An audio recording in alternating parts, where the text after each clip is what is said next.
मौसा जी कड़ी छे। तो साहिबान पिंकी के जाने के बाद देर तक गुमसुम सी बैठी रही चमन की माँ और सोचती रही कि मैं तो अपने बेटे को समझती थी लल्लू। सोचती थी कि लड़कियां इसको देखकर ऐसे भागती हैं जैसे कि भूत को देख लिया हो। बात भी नहीं करती थी, लेकिन ये निकला बड़ा खिलाड़ी। कहाँ हाथ मारा एक सुंदर कन्या पर। ऐसी सुंदर लड़की के जैसी इस मोहल्ले में तो क्या पूरे शहर में नहीं होगी। मन ही मन लगी प्रार्थना करने के, हे प्रभु इस पिंकी को हमारे घर की बहू बनाओ। अगर ये बन गई हमारे घर की बहू तो वो पड़ोसिने सोचने लगेगी जिन्होंने उसका बाहर निकलना कर दिया है दूभर। जब भी मिलती हैं कहती हैं, चमन की अम्मा थोड़ा बहुत ख्याल करो, अपने बेटे को देखो, उसकी उम्र होती जा रही है, उसकी शादी बुढ़ापे में करोगी। कोई लड़की देखो इसके लिए। बोलती थी कि बड़े घर की नहीं मिलती तो किसी गरीब को पकड़ लो। गरीब की सुंदर लड़की भी अगर इससे शादी करने से जवाब दे दे तो काली कलूटी देख लो, कोई काली कलूटी जिसकी शादी ना होती हो तुम्हारे बेटे से शादी कर लेगी। चलो अगर पढ़ी लिखी ना करती है तो अनपढ़ ले लो, पर लड़की लो। लड़की के बिना चमन की अम्मा तुम्हारा वंश आगे नहीं बढ़ेगा। तुम्हारे घर के आंगन में बच्चों की किलकारियाँ नहीं गूंजेंगी। हमारे पोते पोतियाँ हैं, स्कूल भी जाने लगे हैं, तुम्हारा बेटा ऐसे ही फिरता। लड़की देखो कोई। अब अगर हो गई पिंकी की मेरे बेटे से शादी तो शादी के दूसरे दिन ही भरकर लड्डुओं का एक टोकरा मैं जा पहुंचूंगी एक एक के घर के बाहर। लड्डू देने के बहाने दिखाऊंगी अपनी बहू रानी को। कहूंगी क्यों री मेरी बहू जैसी है किसी घर में ऐसी लड़की है कोई? तो अगर एक एक के सीने पर सांप ना लौट गया तो देखूंगी। हे प्रभु इस पिंकी को मेरे घर की बहू बनाई। फिर उसके ख्याल में आया कि मैं शादी का ही इंतज़ार क्यों करती हूँ। कल को मेरा जन्मदिन है, जन्मदिन इसको मनाऊँ खास। ये पड़ोसने खाने की भूखी, कोई इनको बुला ले कि हमारे घर ना शादी है या किसी का भोग है, कोई चढ़ाई कर जाए उसका भोग है, तो ये खाने की भूखी दौड़ी जाती है, पेट भर भर के खाती है और प्लेटें भर भर कर अपने घर लाती हैं। ये खाने की भूखी, इनको लालच दूं कि कल को मैं अपने घर बहुत बड़ा लंगर चला रही हूँ अपने जन्मदिन पर।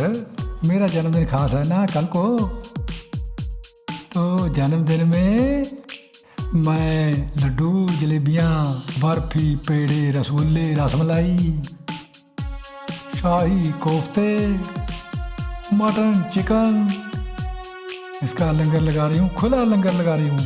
आकर आप भी चखिए तो दौड़ी आएंगी, खाने की भूखी हैं दौड़ी आएंगी। तो चलो इनको न्योता देकर आऊँ, अपने जन्मदिन पर बुलाऊँ।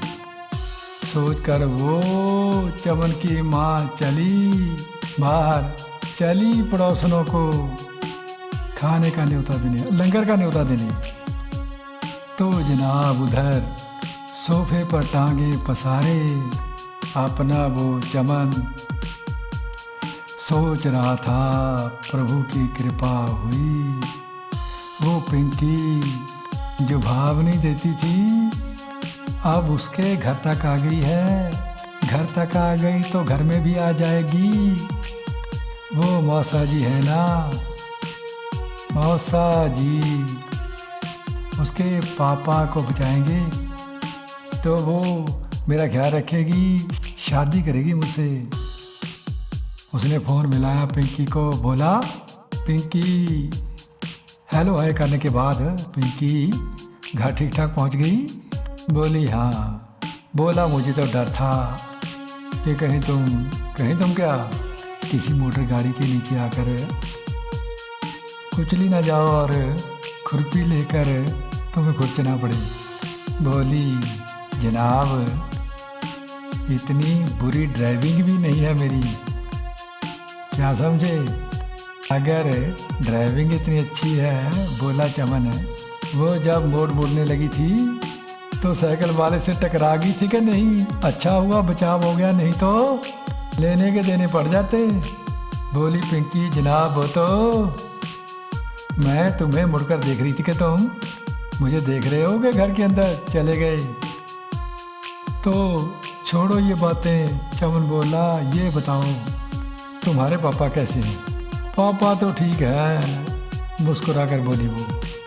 डॉक्टरों ने चेक किया तो उन्होंने बताया कि उन्हें हार्ट अटैक नहीं, गैस की प्रॉब्लम थी। गैस ने उनके सीने को जकड़ लिया था, अंजाइना का दर्द था। तो फिर बोली कि चमन, तुम्हें एक बात बतानी है। क्या? वो रॉकी था ना, रास्ते में मुझे बोला था, रोक कर बोला, खुश था। बोला पिंकी तुम्हारे पापा तो गए, वो आज इंक्वायरी से हो गया एब्सेंट, गए वो तो। मैंने भी कह दिया। क्या कह दिया तुमने? चौंक पड़ा ये सुनकर चमन। मैंने कह दिया कि जनाब, चमन है ना, वो सब संभाल लेगा। मैं आज ही एक मेडिकल सर्टिफिकेट बनवा कर उसे देकर आई हूँ, वो अपने मौसा को देगा। पता है ना, उसका मौसा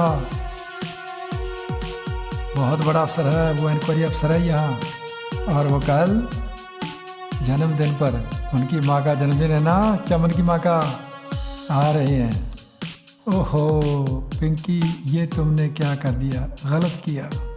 चमन को ये बात नहीं बतानी थी। चलो कोई बात नहीं, तुम अब ऐसा करो, कल को जन्मदिन पर अपने पापा को भी लेकर आ जाना।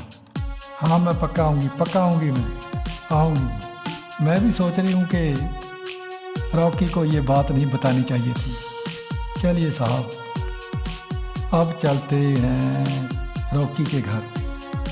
अपने घर पहुंचा रॉकी खुश, थोड़ा सा दुखी भी था। गया अपने पापा के कमरे में, जो अपने कमरे में एक प्लेट में चिकन सजाए और सामने अंग्रेज़ी शराब की बोतल, जाम पी रहे हैं। तो पापा को देखकर बोला, रॉकी पापा, एक खुशखबरी है, एक बुरी खबर। क्या है बात? बेटा ऐसी क्या बात है कि एक खुशखबरी एक बुरी खबर है? पापा खुशखबरी है, वो ईओ आज एब्सेंट हो गया। और बुरी खबर ये है कि वो चमन है ना, एक चमन, तो उसका जो मौसा है वो है इंक्वायरी अफसर। और ये पिंकी उस ईओ की बेटी मेडिकल सर्टिफिकेट देकर आई है, शायद वो बच जाए। ना बेटा, बचना नहीं चाहिए। अगर मेडिकल सर्टिफिकेट दे दिया कोई बात नहीं। क्या कहा तुमने, क्या कहा था अभी? वो जन्मदिन, हाँ चमन की माँ का जन्मदिन है कल को, उसका मौसा जन्मदिन में होगा, तो हम भी चलेंगे वहाँ। कहेंगे उससे कि सर जी, इस ईओ को ना छोड़िएगा नहीं, अगर आप कहें हम जो मांगेंगे दे देंगे, चलेंगे कल को। कहकर उसने एक जाम उठाया और गटागट पी गया। तो साहब, अब जन्मदिन पर क्या होता है वो कहेंगे कल। कड़ी 6 ख़त्म। मिलते हैं जन्मदिन पर।